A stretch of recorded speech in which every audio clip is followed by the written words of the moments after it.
პავლე მოციქული ამბობს, მრავლით კერძო და მრავლის სახით. ჯერ კიდე ძველად მაშინვეო ღმერთი ეტყოდა, ჩვენ მამებს ეტყოდა და როგორ ეტყოდა? წინასწარმეტყველთა მიერ. პირდაპირ რატო არ ეტყოდა? აი რატო თითოეულ ადამიანს არ ეცხადებოდა? ვერ გაიგებდნენ.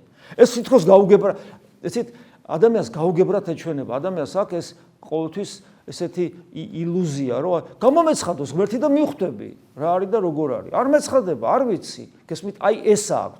ეხლა ეს ძალიან ღრმა თემაა, ამას ეხლა მე ვერ ჩავშლი, ამას არ ეყოფა მთელი დღე, ამაზე რომ ვისაუბროთ, მაგრამ ესე არ არის.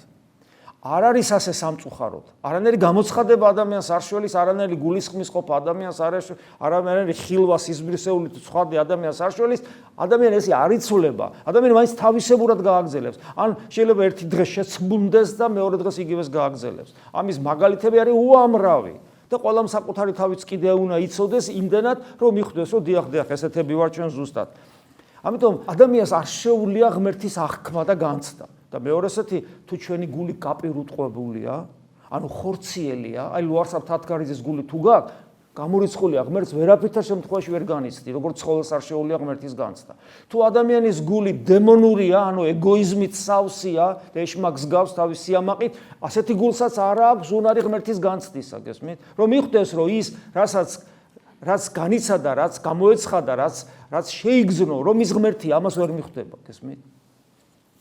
ამიტომ წინასწარმეტყველთა მიერ ელაპარაკებოდა შედარებით განწმენდი გულის ადამიანები, რომლებიც ძალისაებრ თავისი განწმენდილობისა და ღვთისადმი ერთგულებისა რაღაცას იგებდნენ და მერე ამ რაღაცას ადამიანურ ენაზე გადასცემდნენ. ძველი აღთქმის წიგნები არის სულ ფაქტობრივად ეგრე დაწერილი.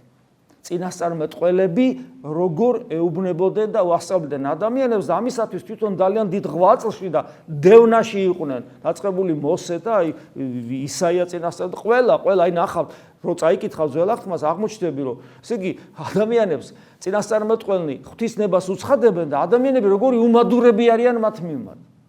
და თითქმის მოიძულებენ ბევრს და ხოცავენ და ასე შემდეგ.